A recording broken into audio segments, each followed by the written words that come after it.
നാരായണായ നമ നാരായണായ നമ നാരായണായ നമ നാരായണായ നമ നാരായണ സകല സന്താപനാശന ജഗന്നാഥ വിഷ്ണു ഹരി നാരായണായ നമ.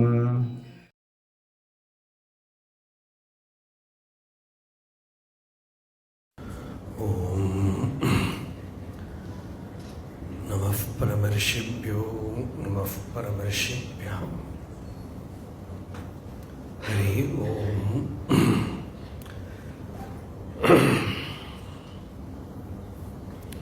ഉപാസകാനാം യതുപാസനീയം ഉപാത്തവാസം വടശാഖിമൂലേ തദ്ധാമദാക്ഷിണ്യജുഷാ സ്വമൂർത്യാം ജാഗർത്തു ചിത്തേ മമ ബോധരൂപം അദ്രാക്ഷം അക്ഷീണദയാനിധാനം ആചാര്യമാദ്യം വടമൂലഭാഗേ മൗനേന മന്ദസ്മിതഭൂഷിതേന മഹർഷിലോകസ്യ തമോനുദന്തം വിദ്രാവിതാശേഷതമോ ഗണേന മുദ്രാവിശേഷേണ മുഹുർമുനീനാം നിരസ്യമായാം ദയയാ വിധത്തെ ദേവോ മഹാൻസ്തത്വമസീതി ബോധം മമാദ്യദേവോ വടമൂലവാസീ കൃപാവിശേഷാത് കൃതസന്നിധാനഃ. ഓംകാരരൂപാം ഉപദിശ്യ വിദ്യാം ആവിദ്യഗധ്വാന്തമപാകരോതു.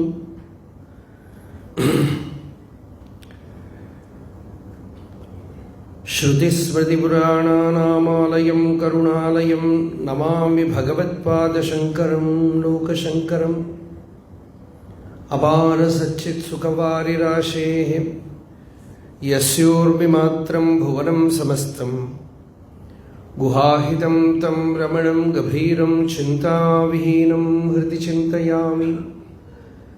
ദേഹം മൃണ്മയവജ്ജടാത്മകമഹം ബുദ്ധിർന തസ്യാസ്ത്യതോ നാഹം തത്തദഭാവസുപ്തിസമയേ സിദ്ധാത്മസദ്ഭാവതഃ. കോഹം ഭാവയുതഃ കുതോ വരധിയാ ദൃഷ്ട്വാത്മനിഷ്ടാത്മനാം സോഹം സ്ഫൂർത്തിതയാ അരുണാചലശിവഃ പൂർണ്ണോ വിഭാതി സ്വയം. യോऽന്തഃ പ്രവിശ്യ മമ വാചമിമാം പ്രസുപ്താം സഞ്ജീവയത്ത് കില ശക്തിധരസ്വധാംനാം അന്യാംശ ഹസ്തചരണശ്രവണത്വഗാദീൻ പ്രാണാന്നമോ ഭഗവതേ പുരുഷായ തുഭ്യം. ഓംകാരമായ പൊരുൾമൂന്നായി പിരിഞ്ഞുടനെ ആങ്കാരമായതിനു താൻ തന്നെ സാക്ഷിയതു ബോധം വരുത്തുവതിനാളായി നിന്ന പരമാചാര്യരൂപ ഹരിനാരായണായ നമ. ഒന്നായ നിന്നെ ഇഹ രണ്ടെന്നു കണ്ടളവിലുണ്ടായൊരിണ്ടൽ പദമിണ്ടാവതല്ല മമ. പണ്ടെക്കണക്കെ വരുവാൻ നിൻ കൃപാവലികളുണ്ടാകയെങ്കിലിഹ നാരായണായ നമ. ആനന്ദചിന്മയ ഹരേ ഗോപികാരമണ ഞാനെന്ന ഭാവമതു തോന്നായിക വേണമിഹ. തോന്നുന്നതാകിലഖിലം ഞാനിതെന്ന വഴി തോന്നേണമേ വരദ നാരായണായ നമ. അർക്കാലലാതി വെടിവൊക്കെ ഗ്രഹിക്കുമൊരു കണ്ണിന്നു കണ്ണു മനമാകുന്ന കണ്ണതിനു കണ്ണായിരുന്ന പൊരുൾ താനെന്നുറയ്ക്കുമളവാനന്ദമെന്തു ഹരിനാരായണായ നമ.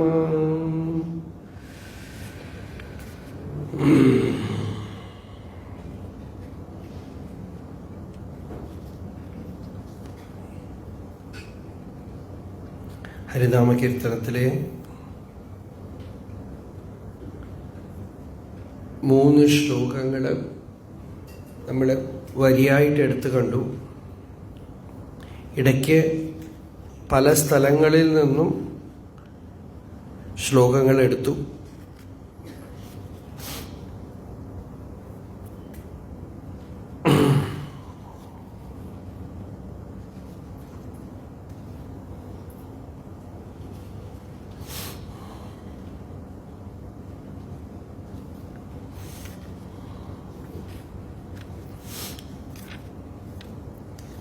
ഇപ്പോൾ നമ്മളിന്ന് സമാപ്തിയാണ് ഈ 4 ദിവസത്തെ പ്രഭാഷണം. ഹരിനാമ കീർത്തനത്തിൻ്റെ താത്പര്യം എന്താണ് എന്നുള്ളത് നമ്മൾ ഹരിനാമ കീർത്തനത്തിൽ നിന്ന് തന്നെ നോക്കണം. ഞാനെന്നും ഈശ്വരനെന്നും വളർന്നളവു ജ്ഞാനദ്വയങ്ങൾ പലതുണ്ടായതെന്നു മഹാമോഹം നിമിത്തമിതു പോകും പ്രകാരം അത് ചേതസ്സിലാക് ഹരിനാരായണായ നമഃ. ഇതാണ് അതിൻ്റെ താത്പര്യം. ഞാനെന്നും ഈശ്വരനെന്നും വളർന്നളവ്, ശരിക്കും പറഞ്ഞാൽ പിളർന്നളവ്.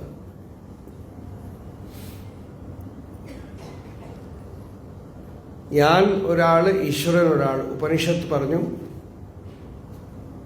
അന്യോസൗ അന്യോഹം. ഞാനൊരുത്തൻ, അതാ വേറെ ഒന്ന്. നസവേദ, അയാള് അറിയില്ല. ദേവാനാം പശുരേവസഹ, അയാൾ ദേവന്മാർക്ക് കാലി പോലെയാണെന്നാണ്, പശു പോലെയാണ്. ഇതാണ് ഇതിൻ്റെ താത്പര്യം. ഉപായമോ ഭക്തിയാണ്. ഭഗവത് ഭക്തിയാണ് ഉപായം. ചിത്തത്തിൽ ഭക്തി ഉദിക്കണം എന്നുള്ളതാണ് പ്രാർത്ഥന.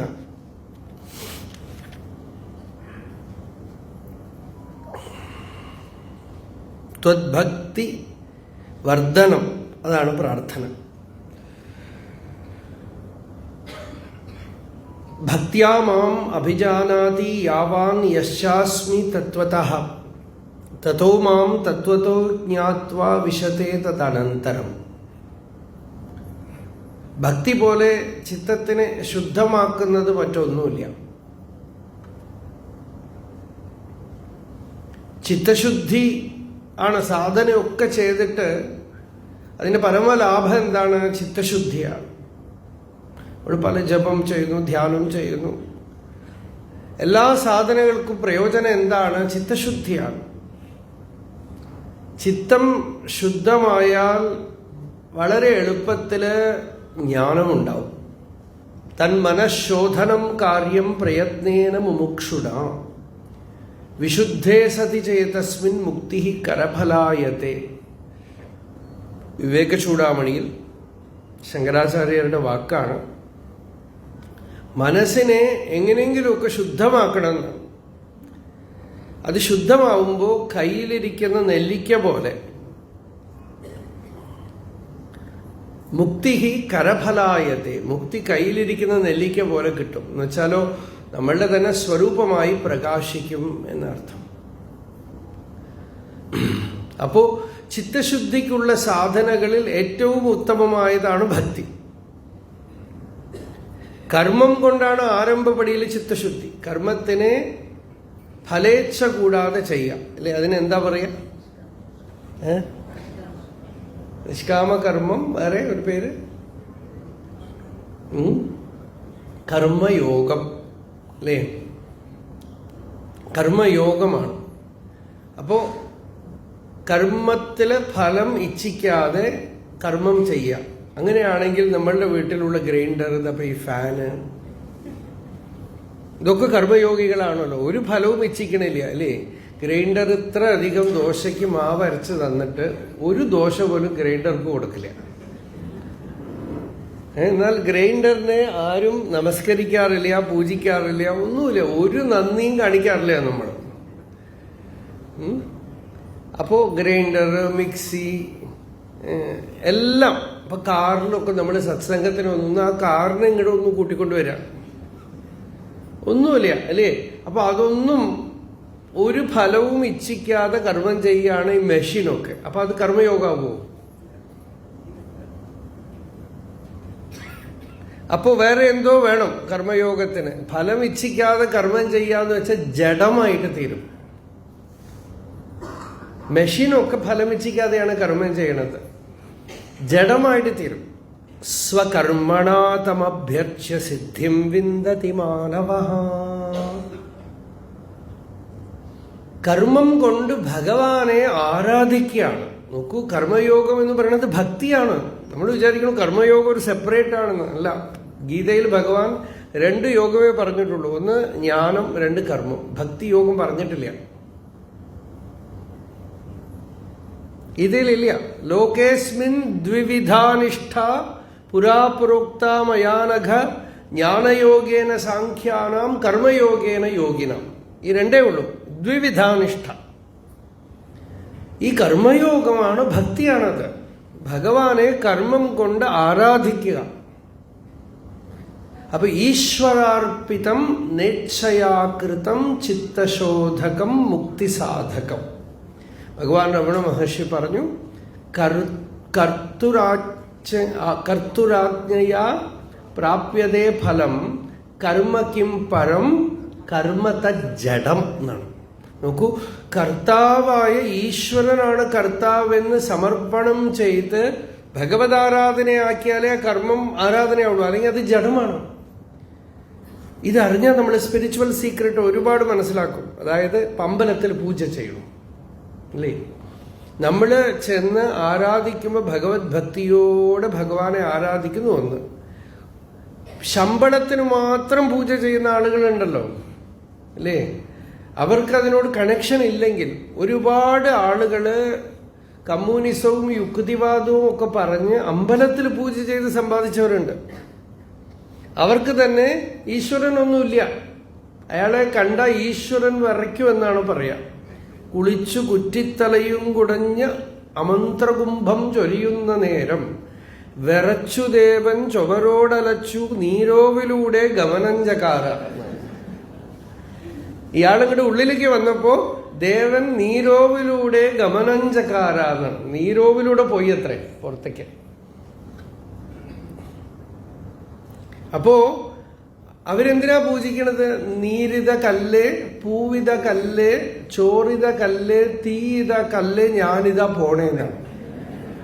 കേട്ടിട്ടുണ്ടോ അങ്ങനെ? അതായത് ഒരുപാട് സ്ഥലത്ത് ശാന്തി ഉണ്ടേ. അപ്പോ അങ്ങനെ പൂജ ചെയ്യുമ്പോ അപ്പോ അതും യന്ത്രം പോലെയാണ്. ഇപ്പൊ നമ്മളും കുറെ മെക്കാനിക്കലായിട്ട് ചെയ്ത് കഴിയുമ്പോൾ ഒരു വെറുതെ ഒരു ആചാരം, അപ്പൊ അത് യാന്ത്രികമാണ്. ഇതേ കർമ്മം ഭഗവതർപ്പണമായ ആരാധനയായിട്ട് ചെയ്യുകയാണെങ്കിൽ, ആ ഭാവം ഉള്ളിലുണ്ടെങ്കിൽ, ഇല്ലെങ്കിൽ നമ്മളും യന്ത്രം പോലെ ആയിപ്പോവും, മെഷീൻ പോലെ ആയിപ്പോവും. ആ കർമ്മത്തിനെ ഭഗവാന് അർപ്പണം ചെയ്യാണ്.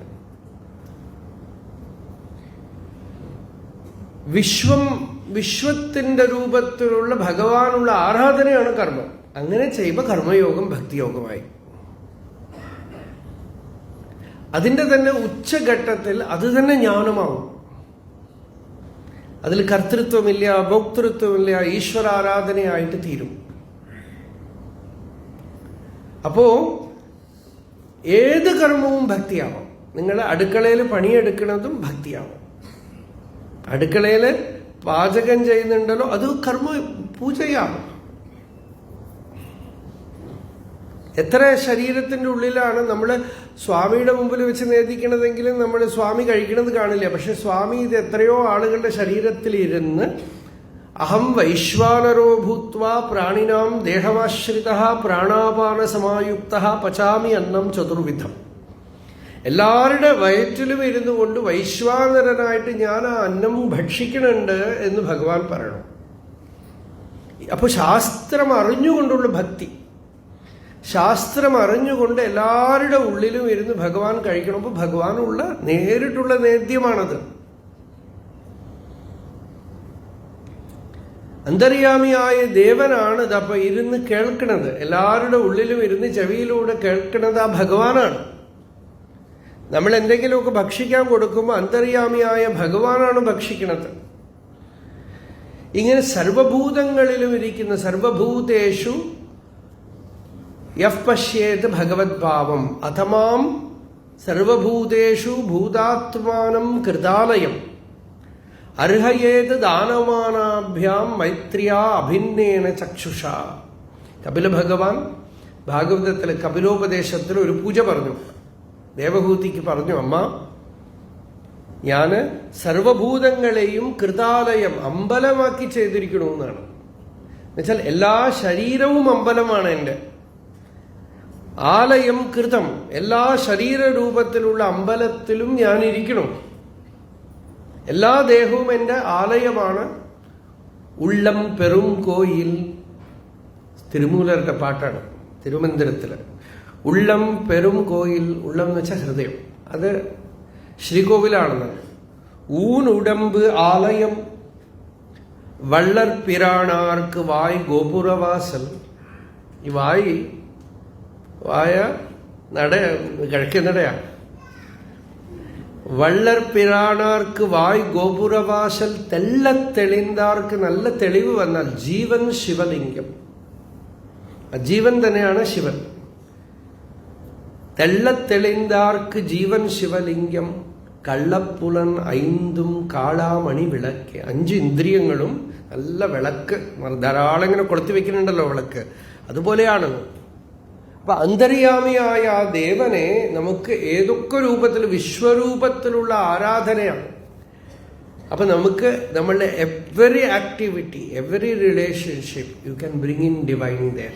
കൃഷ്ണൻ അവതരിച്ചപ്പോൾ ആദ്യം കൊടുത്ത ഉപദേശവും ഇതാണ്. ഗീതയൊക്കെ അവസാനമാണ്. ജയിലിന്റെ ഉള്ളിൽ വെച്ചൊരു ഉപദേശം കൊടുത്തു വസുദേവർക്കും ദേവകിക്കും. അവരോട് പറഞ്ഞു, നോക്കൂ, നിങ്ങളുടെ പൂജയെ ഒരു വശത്തും നിങ്ങളുടെ ലോകത്തിലുള്ള ബന്ധത്തിനെ മറ്റൊരു വശത്തും വെച്ചാൽ ലോകത്തിലുള്ള ബന്ധം ജയിക്കും. പൂജയൊന്നും ജയിക്കില്ല. പൂജയൊന്നും നമുക്ക് അത്രയൊന്നും ഭാവബന്ധം ഉണ്ടാവില്ല. നമുക്ക് നമ്മളുടെ കുട്ടികളുടെ അടുത്തും ഭർത്താവിൻ്റെ അടുത്തും ഭാര്യയുടെ അടുത്തും നമ്മളുടെ സ്വന്തക്കാരുടെ അടുത്തും ഇഷ്ടമുള്ളവരുടെ അടുത്തും ഒക്കെ ഉള്ള റിലേഷൻഷിപ്പിൽ വരുന്ന ആസക്തി ഭക്തിയെ ജയിക്കും. അതുകൊണ്ടാണ് ഗീതയിൽ ഭഗവാൻ പറഞ്ഞത്, നീ ഭക്തിയല്ല എൻ്റെ അടുത്ത് വെക്കേണ്ടത്, എൻ്റെ അടുത്ത് ആസക്തി വെക്കുമെന്ന് പറഞ്ഞു. മൈ ആസക്തമനാഹ പാർത്ഥ യോഗം യുഞ്ജന്മദാശ്രയ അസംശയം സമഗ്രം മാം യഥാജ്ഞാസ്യസി തച്ഛൃണു. ഭക്തി എന്നൊക്കെ റെസ്പെക്ട് എന്നൊക്കെ പറയുമ്പോൾ ഒരു നമസ്കാരത്തോടെ ശരി അല്ലേ, ഒരു കോടാലി നമസ്കാരം. ആസക്തി എന്ന് പറയുമ്പോൾ പാഷനേറ്റ് ആണ്, വളരെയധികം ഡീപ്പ്. അപ്പോൾ ആസക്തി വെക്കുമെന്ന് പറഞ്ഞാൽ ആസക്തി വെക്കാൻ പറ്റുമോ? പറ്റില്ല. അപ്പോൾ ആസക്തി എവിടെ ഉണ്ടോ അവിടെ എന്നെ കാണുക എന്നാണ്. കാരണം ആസക്തി ബന്ധകാരണമാണ്. ആസക്തി കാരണം മനുഷ്യൻ ബന്ധപ്പെടും, കുടുങ്ങിപ്പോകും. അതുകൊണ്ട് ആസക്തി നമുക്കൊരു ശരീരത്തിലൊരു രൂപത്തിൽ വരുമ്പോൾ അതിനകത്ത് അന്തര്യാമിയായിട്ടിരിക്കുന്ന ചൈതന്യത്തിനെ കാണുക. യുവാം പുത്രഭാവേന ബ്രഹ്മഭാവേന ച അസകൃത് ചിന്തയന്തൗ കൃതസ്നേഹൗ യാസ്യേതേ മദ്ഗതിം പരാം. എൻ്റെ പരമഗതിയെ നിങ്ങൾ പ്രാപിക്കും. എങ്ങനെയാ എന്ന് വെച്ചാൽ പുത്രഭാവേന. അത് നിങ്ങൾക്ക് പറഞ്ഞു തരേ വേണ്ട. നിങ്ങൾക്ക് എന്നെ കാണുമ്പോൾ വരുന്ന ആ പാശം, ആസക്തി, അത് നാച്ചുറലാണ്. നോക്കൂ, സ്പിരിച്വാലിറ്റി ഈസ് നോട്ട് നാച്ചുറൽ. നമുക്ക് ഈ നാച്ചുറൽ എന്നുള്ളതിനോട് ഒരുപാട് അറ്റാച്ച്മെന്റ് ഉണ്ട്. Natural is bondage, nature is bondage. Spirituality is not nature, it is truth. നമ്മൾ നേച്ചർ ട്രൂത്ത് ആണെന്ന് ധരിക്കരുത്. Nature മാറിക്കൊണ്ടേയിരിക്കും, nature മാറിക്കൊണ്ടേയിരിക്കും. അപ്പൊ നാച്ചുറൽ എന്നുള്ള വാക്കാണ് നമ്മൾ എവിടുന്നോ പിടിച്ചെടുത്തിരിക്കുന്നത്. സ്പിരിച്വാലിറ്റി നാച്ചുറൽ അല്ല, അത് ശാശ്വതമായ സത്യമാണ്. അപ്പൊ ഈ നാച്ചുറലിന് ഒരുപാട് ഇമ്പോർട്ടൻസ് നമ്മൾ കൊടുക്കണം. അപ്പോൾ അതേസമയം നേച്ചറിനെ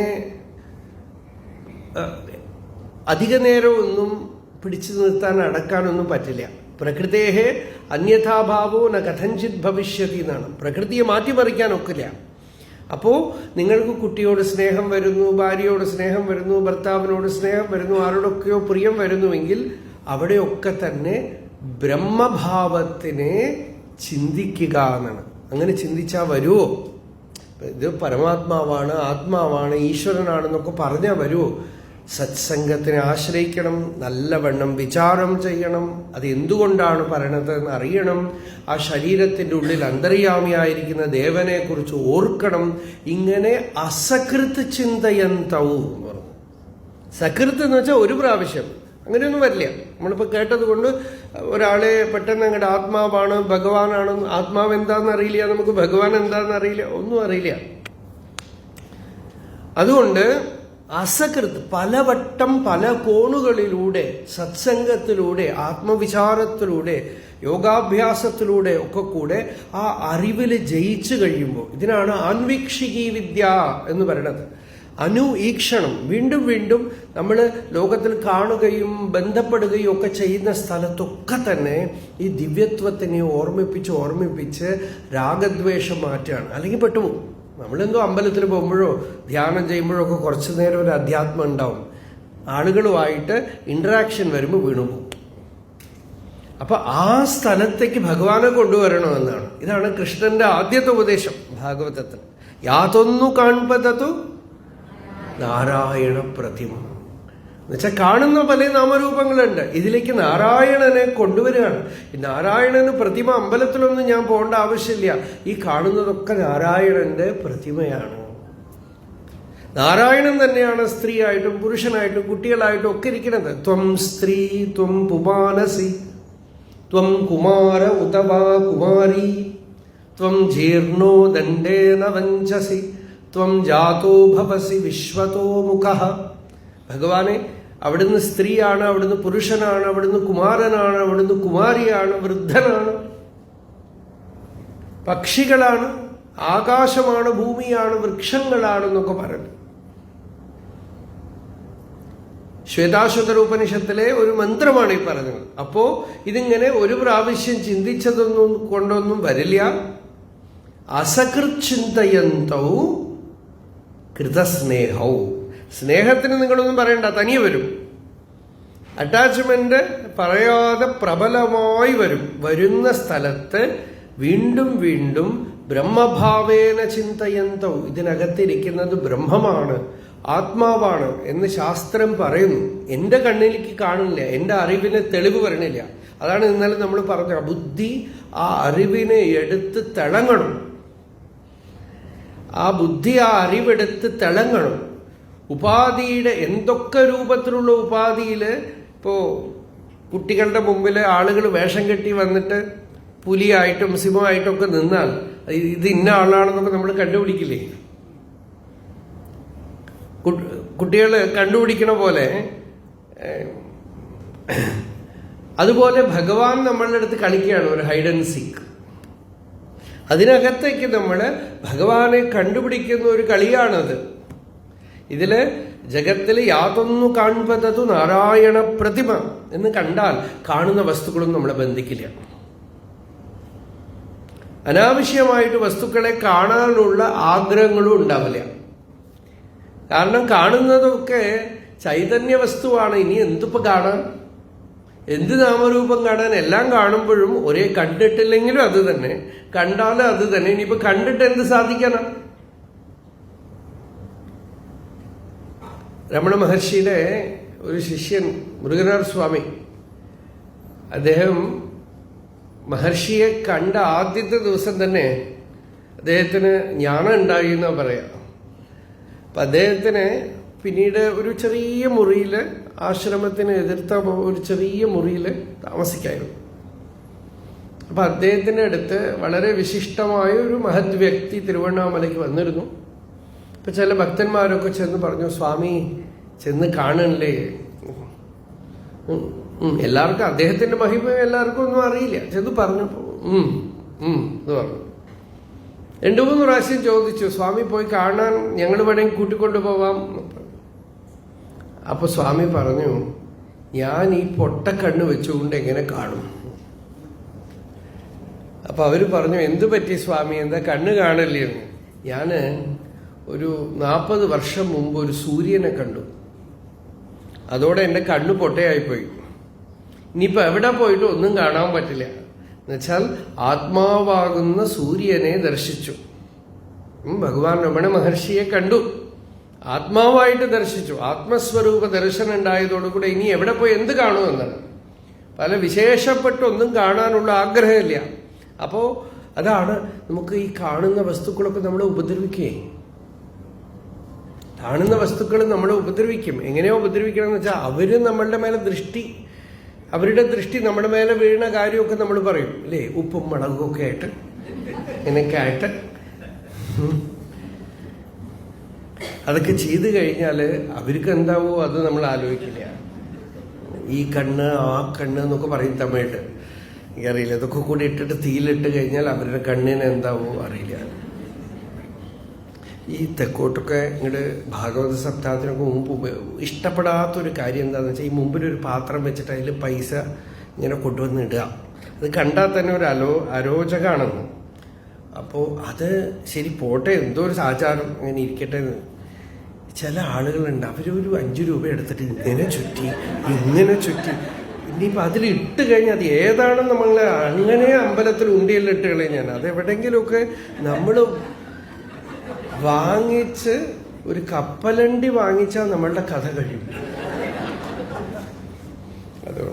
അതുകൊണ്ട് അപ്പോൾ ഇങ്ങനെ ഇപ്പൊ മറ്റുള്ളവരുടെ ദൃഷ്ടി നമ്മളുടെ മേലെ ഇരിക്കാൻ നമ്മളങ്ങനെ ഭുവനൈക സുന്ദരനും സുന്ദരിയാണെന്നൊന്നും ധരിക്കേണ്ട. ആരും ദൃഷ്ടി ഇവിടെ നമ്മൾ മറ്റുള്ളവരെ കാണുമ്പോൾ നമ്മളുടെ ഉള്ളിൽ കാലുഷ്യം ഉണ്ടാവും.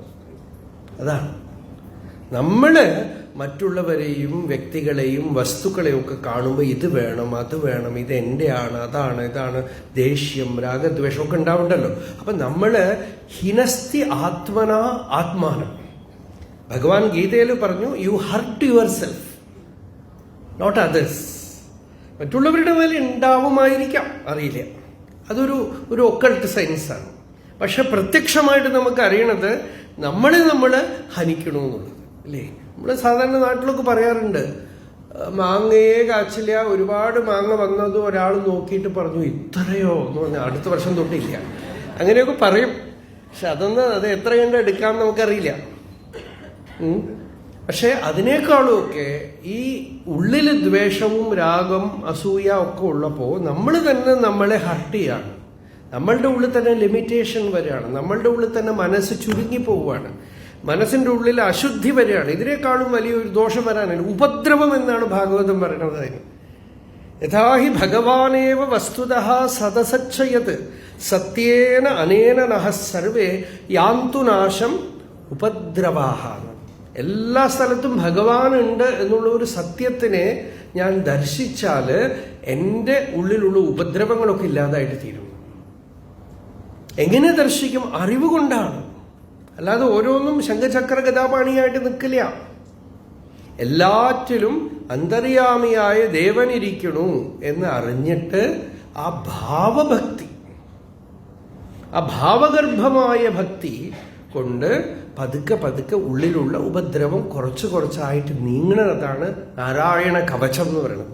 നമ്മൾക്ക് തന്നെ നമ്മൾ ഹിതം ചെയ്യുന്ന ഒരു അറിവാണ്. അതാണ് ഇവിടെ ഒറ്റ ശ്ലോകത്തിൽ പറഞ്ഞത്, യാതൊന്നു കാൺപതതു നാരായണ പ്രതിമ, യാതൊന്നു കേൾപ്പതത്. ചെവി കൊണ്ട് എന്തെങ്കിലുമൊക്കെ കേട്ടാൽ അർത്ഥം ഈ കേൾക്കുന്നത് കൊണ്ട് ഒരുപാട് പെട്ടുപോകും. പല ന്യൂസ്, പല വർത്തമാനങ്ങളിലെ ഈ മൊബൈലൊക്കെ എടുത്ത് വെച്ച കേരള രാഷ്ട്രീയം, തമിഴ്നാട് രാഷ്ട്രീയം, സെൻട്രൽ ഗവൺമെന്റ് രാഷ്ട്രീയം, ഇതൊക്കെ തീർത്തിട്ട് നമ്മൾ എപ്പോഴെങ്കിലും സമാധാനമായിട്ട് ഇരിക്കുമോ? പഴയ കാലം മുതൽ ഇതുള്ളതാണ്. ബ്രിട്ടീഷുകാരുള്ളപ്പോൾ അവരായി, ഇപ്പൊ ഇവരായി. ശരി, അതൊക്കെ നടക്കണം, നാട്ടില് നടന്നോട്ടെ. നമ്മളുടെ യാത്ര വേറെ സ്ഥലത്തേക്കാണ്. അത് നമ്മൾ എപ്പോൾ തീരുമാനിച്ചുവോ ഈ ഡോർസൊക്കെ ക്ലോസ് ചെയ്യേണ്ടിയിരിക്കണം. ഈ മാതിരിയുള്ള ചിന്തകളും വികല്പങ്ങളും ഒന്നും നമുക്ക് വേണ്ട എന്ന് തീരുമാനിക്കേണ്ടിയിരിക്കണം. അപ്പോൾ ഇതൊക്കെ ഓരോ ഉപദ്രവങ്ങളാണ്. മനസ്സ് ശാന്തമായി ഇരിക്കേണ്ട സമയത്ത് കൊണ്ടുപോയി മരിക്കുന്ന സമയത്ത് ഇവരെയൊക്കെ ചിന്തിച്ചുകൊണ്ട് മരിച്ചാൽ എന്താവും എന്ന് ആലോചിച്ചു നോക്കും അല്ലേ. മരിക്കേണ്ട സമയത്ത് ഇതൊക്കെ ചിന്തിക്കേണ്ടി വന്നാൽ വലിയ ബുദ്ധിമുട്ടാവും. അതുകൊണ്ട് ചിന്തിക്കുന്നത് എന്താണെന്നുള്ളത് ഇപ്പൊ തന്നെ ഒന്ന് ശ്രദ്ധിച്ചുകൂടാ. അനുസ്യൂതം എന്തൊക്കെയാണ് മനസ്സിൽ ചിന്തിക്കണത്, ആ ചിന്തയെ പിടിച്ചുകൊണ്ട് ജീവനാവുന്ന പക്ഷി പറന്നുപോകും. നിങ്ങൾ പിടിച്ചിട്ടൊന്നും കിട്ടില്ല, ഒരു വഴിയില്ല. യം യം വാപി സ്മരൻ ഭാവം ത്യജത്യന്തേ കളേവരം തം തമേവൈതി കൗന്തേയ സദാ തദ്ഭാവഭാവിത. എന്തെന്തിനെ സ്മരിച്ചുകൊണ്ടാണോ ഈ ശരീരം ഉപേക്ഷിക്കുന്നത് അത് അതുകൊണ്ട് സദാ തദ്ഭാവഭാവിത, നിത്യനിരന്തരം ഈ ഭാവമണ്ഡലത്തിനെ ഭഗവത് അഭിമുഖമാക്കി തീർക്കണം. ഈശ്വരധ്യാനം പഴകണം. കണ്ണു തുറന്നിട്ട് ഭഗവാനെ സ്മരിക്കണമെങ്കിൽ കാണുന്നതൊക്കെ ഭഗവാനാണെന്ന് ഓർമ്മിച്ചോളണം. ജീവിതത്തിൽ വരുന്ന അനുഭവങ്ങളൊക്കെ ഭഗവാനാണെന്ന് ഓർമ്മിച്ചോളണം. നല്ല അനുഭവം, ചീത്ത അനുഭവം, ഒരു കംപ്ലൈന്റ് ഇനി പറയരുത്. ഈശ്വരൻ നല്ലത് തരുമ്പോഴൊക്കെ 2 കൈ നീട്ടി വാങ്ങിക്കണം. ചീത്ത തരുമ്പോൾ പലപ്പോഴും നിങ്ങൾ ജീവിതത്തിൽ നോക്കിക്കോളൂ, ഈ ചീത്ത അനുഭവങ്ങൾ കുറച്ചേ ഉണ്ടാവുള്ളൂ. പക്ഷെ അതിൻ്റെ ഇൻറ്റൻസിറ്റി കാലാകാലത്തിന് നമ്മൾ ചിന്തിച്ചുകൊണ്ടിരിക്കും. നല്ല അനുഭവങ്ങൾ ഒരുപാട് കിട്ടിയിട്ടുണ്ടാവും, അത് വളരെ കുറച്ചേ ഉള്ളൂ അല്ലേ? അപ്പം ഘോരമായ അനുഭവമാവട്ടെ, ശാന്തമായ അനുഭവമാവട്ടെ, പരമേശ്വര സ്വരൂപമാണ്. അഘോരേഭ്യോ ഘോരേഭ്യോ ഘോര ഘോരതരേഭ്യഃ സർവേഭ്യഃ സർവ ശർവേഭ്യോ നമസ്തേ അസ്തു രുദ്രരൂപേഭ്യഃ. അഘോരമായിട്ടിരിക്കുന്നതും പരമേശ്വരനാണ്, ഘോരവും അവനാണ്. ശാന്തവും അവനാണ്, ഘോരവും അവനാണ്. സർവരൂപത്തിലും ഇരിക്കുന്ന ഭഗവാന് നമസ്കാരം. ഇതാണ് യാതൊന്നു കാൺപതതു നാരായണ പ്രതിമ, യാതൊന്നു കേൾപ്പതതു നാരായണ ശ്രുതികൾ, യാതൊന്നു ചെയ്വത്. കർമ്മങ്ങളൊക്കെ ഏത് കർമ്മം കൊണ്ടും ഭഗവാനെ അർച്ചിക്കാം. അതാണ് കർമ്മയോഗം ഭക്തിയാവണത്. ഏകനാഥ സ്വാമി പറഞ്ഞു, വീട് അടിച്ചു തെളിച്ചിട്ട് ആ കുപ്പയൊക്കെ കൊണ്ടുപോയി നാരായണ അർപ്പണം എന്ന് പറഞ്ഞിട്ടാൽ പൂജയായിരുന്നാണ്. എന്നുവെച്ചാൽ ഭഗവത് സ്മരണത്തോടെ ചെയ്യാമെങ്കിൽ, ഭഗവൻ നാമജപത്തോടുകൂടി നിരന്തരം, നിങ്ങൾ സ്പെഷ്യൽ ഒരു ടൈമേ വേണ്ട, നിത്യനിരന്തരം ഭഗവൻ നാവൊന്നേ വേണ്ടു ഹരിനാരായണായ നമ. ട്രെയിൻ ചെയ്തെടുക്കണം, അത്രയേ ഉള്ളൂ. ട്രെയിൻ ചെയ്തെടുക്കണം. പണിയെടുക്കുമ്പോൾ തന്നെ ഒരു വശത്ത് സ്പെഷ്യൽ ടൈമേ കണ്ടുപിടിക്കരുത്. സ്പെഷ്യൽ ടൈം കണ്ടുപിടിക്കണമെന്നുകൊണ്ട് കുഴപ്പമില്ല. പക്ഷെ മറ്റു സമയത്തും ഭഗവത് സ്മരണ ഇല്ലെങ്കിൽ അപ്പോഴാണോ മരിച്ചു പോകുന്നതെങ്കിൽ ആ ചൂലും കൊണ്ട് അങ്ങോട്ട് പോണ്ടി വരും. അതുകൊണ്ട് ആ പണിയൊക്കെ ചെയ്തുള്ള സ്മരണം അവിടെ ഇരിക്കട്ടെ. മാമനുസ്മര യുദ്ധച്ച. ഭഗവാൻ ഗീതയിൽ പറഞ്ഞു, യുദ്ധം ചെയ്തോളൂ, പക്ഷെ എന്നെ സ്മരിച്ചോളാം. സ്മരണ വിട്ടുപോവാതെ ചെയ്തോളാം.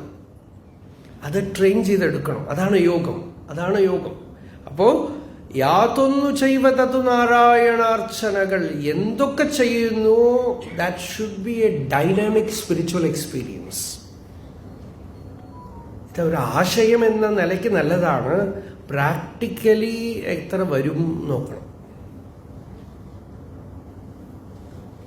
നമ്മുടെ കൂട്ടത്തിൽ ഒരാൾ എന്തു പറഞ്ഞാലും പറയും, Swami logically you are correct, practically എന്ന് പറഞ്ഞു. അപ്പോ പ്രാക്ടിക്കൽ എന്ത് ചെയ്യും നോക്കൂ. നമ്മളുടെ മുമ്പിലുള്ള ചാലഞ്ചാണത്. ജീവിതത്തിൽ നമ്മളുടെ മുമ്പിലുള്ള ഒരു വലിയ ചാലഞ്ചാണത്. ഇത് നമ്മൾ ചെയ്താവണം. എത്ര കണ്ട് സാധിക്കുമോ അത്ര കണ്ട് രക്ഷപ്പെട്ടു. എത്ര കണ്ട് സാധിക്കുമോ, എവിടെ സാധിച്ചോ അവിടെയൊക്കെ ആനന്ദം ഉണ്ടാവും. അടുക്കള പണി, എൻ്റെ ജീവിതം മുഴുവൻ ഇവിടെ പോയി. ഇങ്ങനെയാണേ അല്ലേ? എൻ്റെ ജീവിതം ഇങ്ങനെ പോയി. പാചകം ചെയ്യുക, അത് തന്നെ ചോറും കറിയും വയ്ക്കുക. എത്ര കാലം ഇങ്ങനെ പോകണം ഭഗവാനെ എന്നൊക്കെ പറഞ്ഞിട്ട് ആ ചോറും കറിയും ഒക്കെ കഴിക്കുന്ന ആളുടെ സ്ഥിതി ഉണ്ടല്ലോ, അവരുടെ വയറ്റിൽ ഗൂഡ്സ് വണ്ടി ഓടിക്കും. എന്താന്ന് വെച്ചാൽ അത്ര കണ്ടുണ്ട് അതിനകത്ത് പ്രാഗല്. അപ്പൊ അത് ഭഗവതാരാധന ചെയ്തിട്ട് അത് നിവേദ്യമാക്കി കൊടുത്തു നോക്കൂ. അവര് സന്തോഷിക്കും, അവര് ആനന്ദിക്കും. അന്നത്തിൻ്റെ ഉള്ളില് നിങ്ങൾക്ക് ഭഗവത് പ്രേമയെ നിറയ്ക്കാൻ കഴിയും. ഭഗവത് നാമം ജപിച്ച് അന്നം പാചകം ചെയ്ത് കൊടുക്കാമെങ്കിൽ കഴിക്കുന്ന ആളുടെ ഉള്ളിൽ ഭക്തി വരും. നിങ്ങൾക്കത് പൂജയായിട്ട് തീരും. നിങ്ങൾക്കതൊരു പ്രത്യേക ജോലിയല്ല. അത് രാവിലെ കുളിച്ച് അടുക്കളയിൽ ചെല്ലുമ്പോൾ തന്നെ അമ്പലത്തിൽ പോവാണെന്ന് തോന്നണം. അതേപോലെ ഏത് പണിയും ഏത് ജോലിയും, കൃഷി ചെയ്യുന്ന ആളുകൾക്ക്, ഓഫീസിൽ പോകുന്ന ആളുകൾക്ക്, എല്ലാ സ്ഥലത്തും പലരും ഇതൊക്കെ, ചിലരൊക്കെ ഈ കാർ ഓടിച്ച് ഓഫീസിൽ പോകുമ്പോൾ ട്രാഫിക് ജാമിലൊക്കെ പെടുന്ന ആളുകൾ ചിലർ പറയുന്നുണ്ട്. ഈവൻ പുറത്ത് നാട്ടുകൾ, അമേരിക്കയിലൊക്കെ പറയുന്നുണ്ട്, ഞങ്ങളുടെ ദിവ്യമായ സമയം അതാണെന്നാണ്. അവിടെ ഈ സത്സംഗമൊക്കെ കേട്ടുകൊണ്ട് എത്ര നേരം ആവുന്നോ അത്രയും നേരം നല്ല സുഖമാണെന്നാണ്. അതിന് ഒരുപാട് പേര് പറഞ്ഞിട്ടുണ്ട്. അപ്പൊ എന്താ, ഒരു നെഗറ്റീവ് എക്സ്പീരിയൻസ് ആണ് അല്ലേ?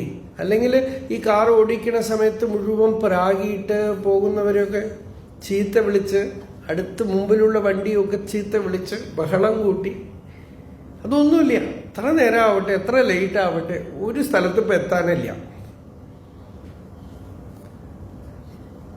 എത്തുമ്പോ എത്തിക്കോളും. അങ്ങനെ ഭഗവതാരാധനയാക്കി കർമ്മത്തിനെ മാറ്റാമെങ്കിൽ അത് ഭക്തിയായി. യാതൊന്നു ചെയ്വതതു നാരായണാർച്ചനകൾ. ഇങ്ങനെ കർമ്മത്തിനെ, മനസ്സിനെ, വാക്കിനെ, ദൃഷ്ടിയെ എല്ലാം ഭഗവത് രൂപമാക്കിയാൽ ഭഗവത് രൂപമഖിലം നാന്യത് വസ്തു ഇഹ കിഞ്ചന. എല്ലാം ഭഗവത് രൂപമാണ്. ഇവിടെ വേറെ ഒരു വസ്തു ഇല്ല. ഭാഗവതം തിരിച്ചു തിരിച്ചു നോക്കൂ, വീണ്ടും വീണ്ടും വീണ്ടും ഇത് വന്നുകൊണ്ടേയിരിക്കും. ഈ ഒരു ആശയം വന്നുകൊണ്ടേയിരിക്കും ഭാഗവതത്തിൽ. ഭഗവാൻ ഉദ്ധവരോട് പറഞ്ഞു, ഉദ്ധവ, ഈ അനുഭവം തനിക്ക് വേണോ? ഉദ്ധവർ പറഞ്ഞു, കൃഷ്ണ, ഈ യോഗാഭ്യാസം എന്നോട് പറയരുത്, ഒരുപാട് ബുദ്ധിമുട്ടാണ്. യോഗികളൊക്കെ ബുദ്ധിമുട്ടുന്നത് ഞാൻ കാണുന്നു. എനിക്ക് വയസ്സായി കഴിഞ്ഞു, എനിക്ക് ഭഗവത് ദർശനം വേണം. എങ്ങനെ സാധിക്കും? ഭഗവാൻ പറഞ്ഞു, ബ്രാഹ്മണേ പുൽക്കസേ സ്തേനേ ബ്രഹ്മണ്യേർക്കേ സ്ഫുലിംഗകേ അക്രൂരേ ക്രൂരകേ ചൈവ സമദൃക് പണ്ഡിതോ മതഃ വിസൃജ്യ സ്മയമാനാൻ സ്വാൻ ദൃശം വ്രീഡാം ച ദൈഹികീം പ്രണമേത് ദണ്ഡവത് ഭൂമോ ആശ്വചാണ്ടാള ഗോഖരം. ബ്രാഹ്മണനാവട്ടെ, ചണ്ടാളനാവട്ടെ, കള്ളനാവട്ടെ, നല്ല കരുണാവാനായ ഒരാളാവട്ടെ, ഭയങ്കര ക്രൂരനാവട്ടെ, ഇതൊക്കെയാണ് കോൺട്രഡിക്റ്റിംഗ് ഐഡിയാസ്. നമ്മളുടെ ഉള്ളിൽ വികല്പം ഉണ്ടാവുകയും മനസ്സിൽ ചിത്തവൃത്തികൾ വരുന്നതൊക്കെ ഇതിലാണ്.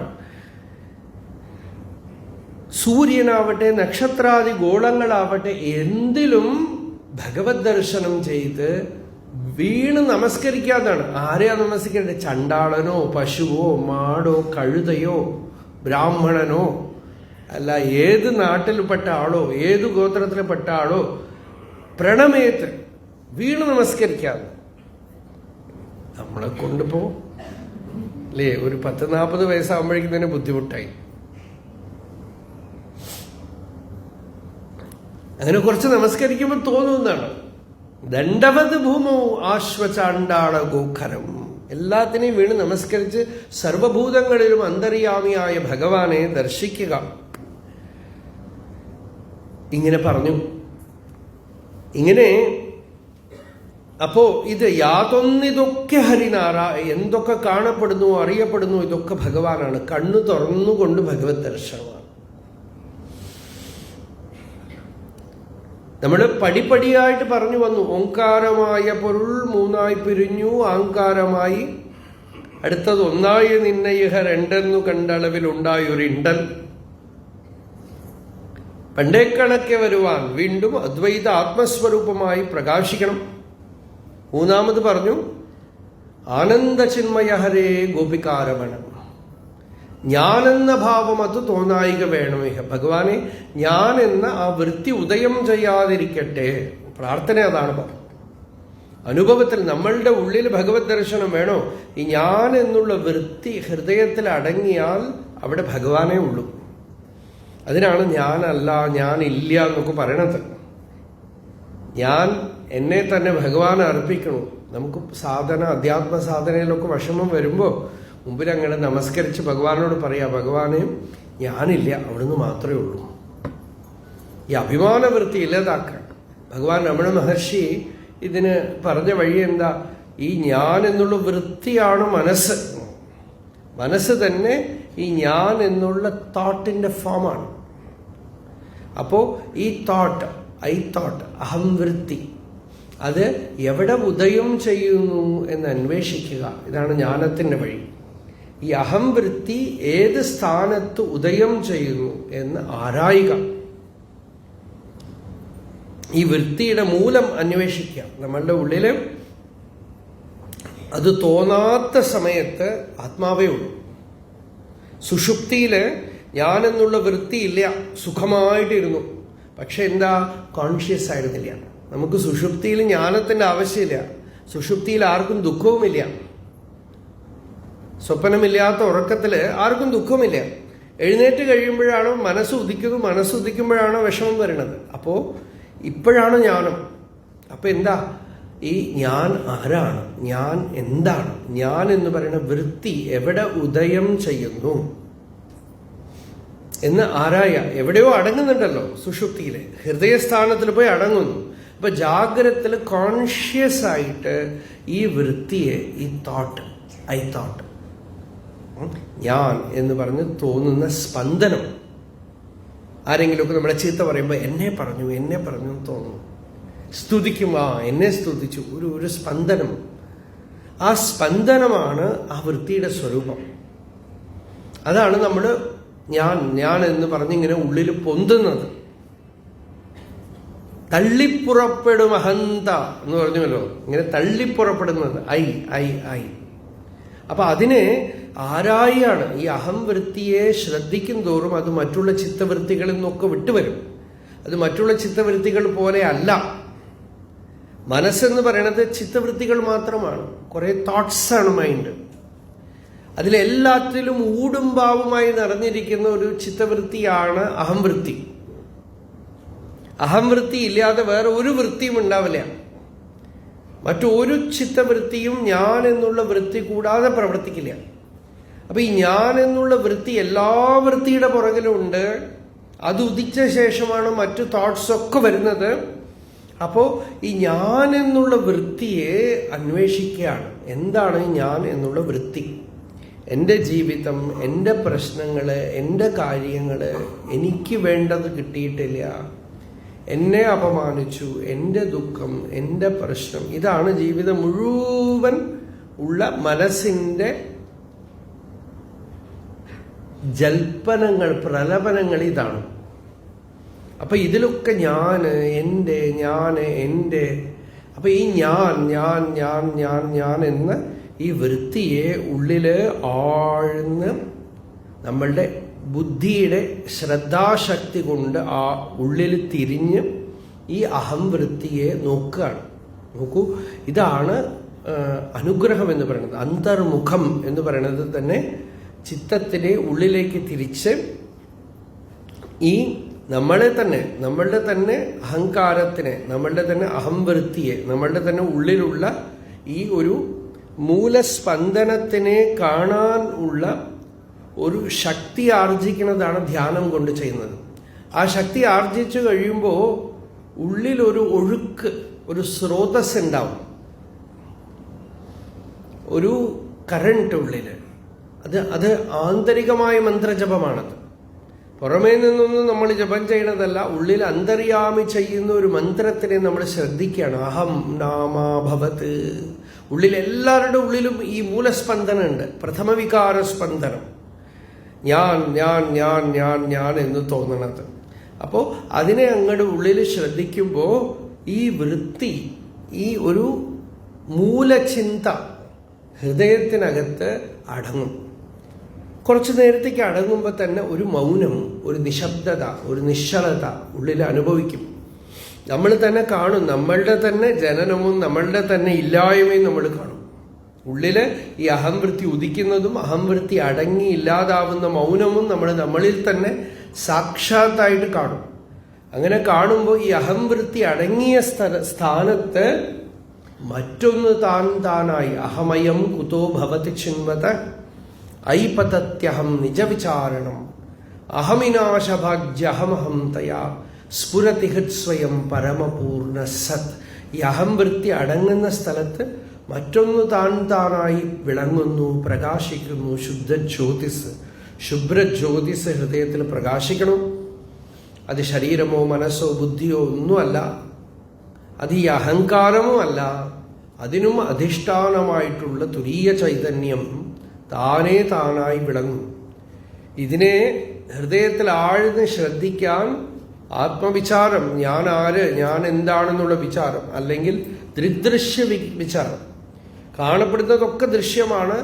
ദൃക്കിലേക്ക് ശ്രദ്ധയെ തിരിച്ചു കൊണ്ടുപോവാണ്, കാണുന്നവനിലേക്ക് ശ്രദ്ധയെ തിരിക്കുകയാണ്. വിജ്ഞാതാരവരേക്കേന വിജാനീയാത്.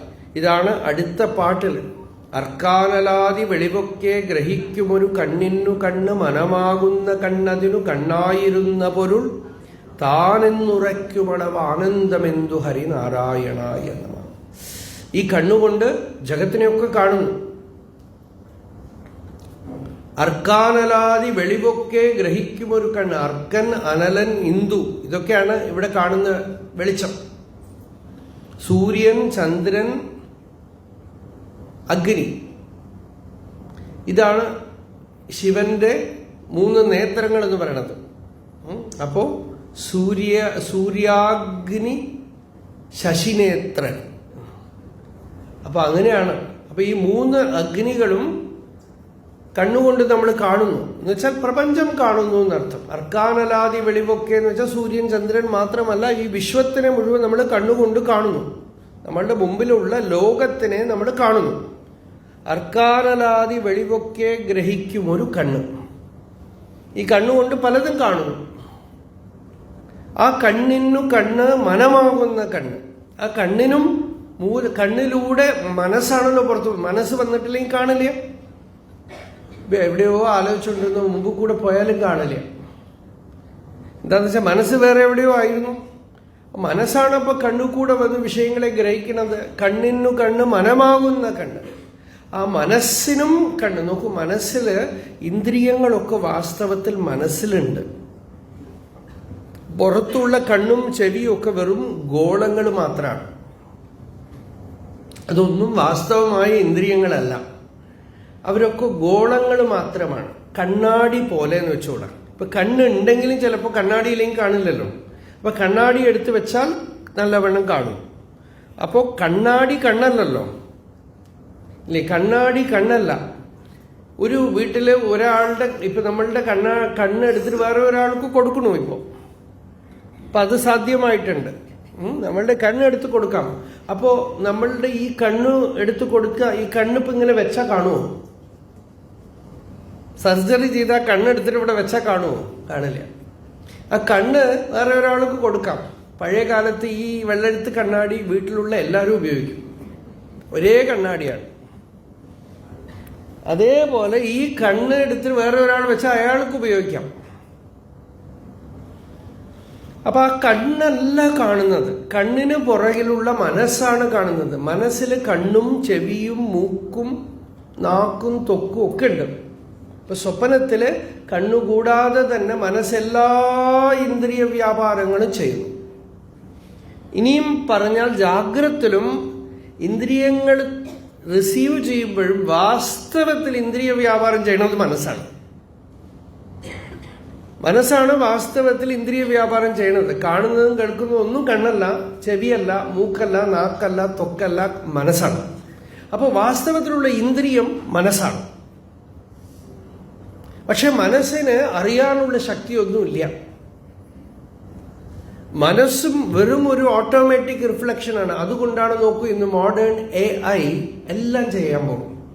ഇനി കുറച്ച് കഴിഞ്ഞാൽ നിങ്ങൾക്ക് ഒന്നും ആലോചിക്കേണ്ടി വരില്ല. അപ്പൊ ആളുകളൊക്കെ പറയണതേ AI-യുടെ അടുത്താണ് കുടുംബത്തിലത്തെ വിഷമമൊക്കെ പറയണത്. ഞാൻ ഈ അഖിലാണ്ടേശ്വരി എന്ന പേരിട്ടില്ല.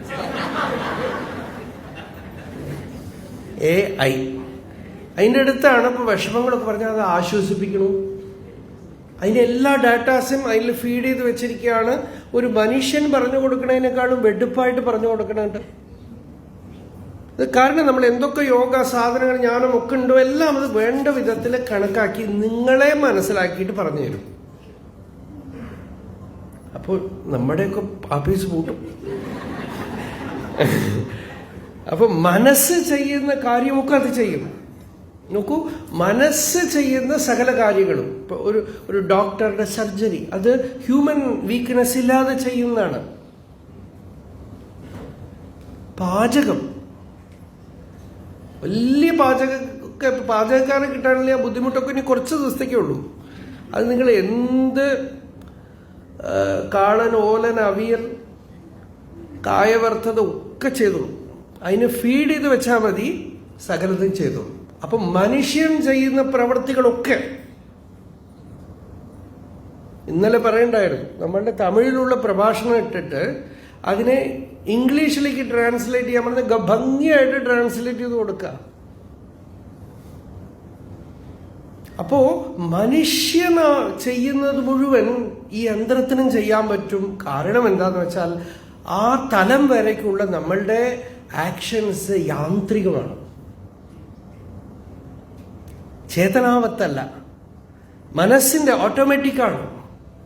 അത് ഓട്ടോമേഷൻ പോലെയാണ്. അത് ഇങ്ങനെ ഡാറ്റ കളക്ട് ചെയ്ത് വെച്ചു അതിന്റെ സ്വരൂപമൊക്കെ ഉണ്ടാക്കി അതേപോലെ പ്രവർത്തിക്കണം. അതുകൊണ്ടാണ് മെഷീന് ചെയ്യാൻ പറ്റണത്.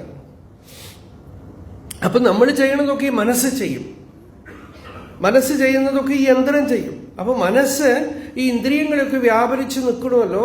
മനസ്സിന് സ്വയമേവ അറിവില്ല. സ്വപ്നത്തിൽ മനസ്സ് പലതും കാണുന്നു, അതിന് പുറകിലിരുന്ന് ആരോ ഒരാൾ കാണുന്നുണ്ട്. മനസ്സിൽ വരുന്ന ദൃശ്യങ്ങളൊക്കെ യസ് സുപ്തേഷു ജാഗർത്തി കാമം കാമം പുരുഷോ നിർമ്മിമാണഃ തദേവ ശുക്രം തദ് ബ്രഹ്മ തദേവാമൃതമുച്യത്തെ തസ്മിൻ ലോകാഃ ശ്രിതാഃ സർവേ തതു നാത്യേതി കശ്ചന ഏതദ്വൈ തത്.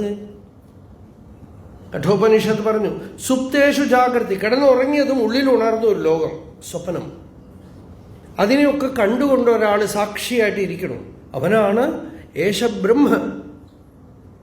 ഇത് പരമശുദ്ധമായിട്ടുള്ള ബ്രഹ്മമാണ്, ചൈതന്യമാണ്. അതാണ് ഇതിന് സാക്ഷിയായിട്ട് തേജോമയമായ ഉള്ളിലുള്ള പ്രകാശത്തിൽ എല്ലാം സൃഷ്ടി ചെയ്ത് കണ്ടുകൊണ്ടിരിക്കണം. പുറത്തൊന്നും വേണ്ട, വെളിച്ചവും ഉള്ളിലുണ്ട്, കണ്ണുള്ളിലുണ്ട്, ചെവി ഉള്ളിലുണ്ട്, മൂക്കുള്ളിലുണ്ട്, നാവുള്ളിലുണ്ട്, എല്ലാം ഉള്ളിലുണ്ട്. തന്നിൽ തന്നെ സൃഷ്ടി ചെയ്ത് എല്ലാം കാണുകയാണ്. അത് അറിവേ സ്വരൂപമാണ്. അത് അറിവേ സ്വരൂപമാണ്. മനസ്സില്ലാതെ അതിന് കാണാൻ പറ്റുമോ? പറ്റും. സുഷുപ്തിയില് മനസ്സുമില്ല, കാണുക കേൾക്കുക മുതലായ ഒരു വ്യാപാരവുമില്ല, സ്പർശാദികളൊന്നുമില്ല. കേവലം ഇരിക്കുക എന്നുള്ള ഒറ്റ വ്യാപാരം, ഇരുപ്പ്, അസ്തിത്വം മാത്രമേ ഉള്ളൂ. അല്ലേ? സുഷുപ്തിയിൽ നമ്മൾ ഉറങ്ങി എണീറ്റ് കഴിയുമ്പോൾ പറയണത് എന്താ? സുഖമായിട്ട് ഇരുന്നു, ഒന്നും അറിഞ്ഞില്ല. അല്ലേ? ഒന്നും അറിഞ്ഞില്ല എന്ന് മാത്രമുള്ളതാണ് നിങ്ങൾ പറയണതെങ്കിൽ ഒരാളും ഉറങ്ങില്ല. ഒരാളും ഉറങ്ങില്ല. ഉറങ്ങാൻ കാരണം എന്താ? സുഖമായിരുന്നു. അപ്പൊ അവിടെ രണ്ടംശമുണ്ട്. ഒന്ന് സുഖമായിരുന്നു, ഒന്നും അറിഞ്ഞില്ല.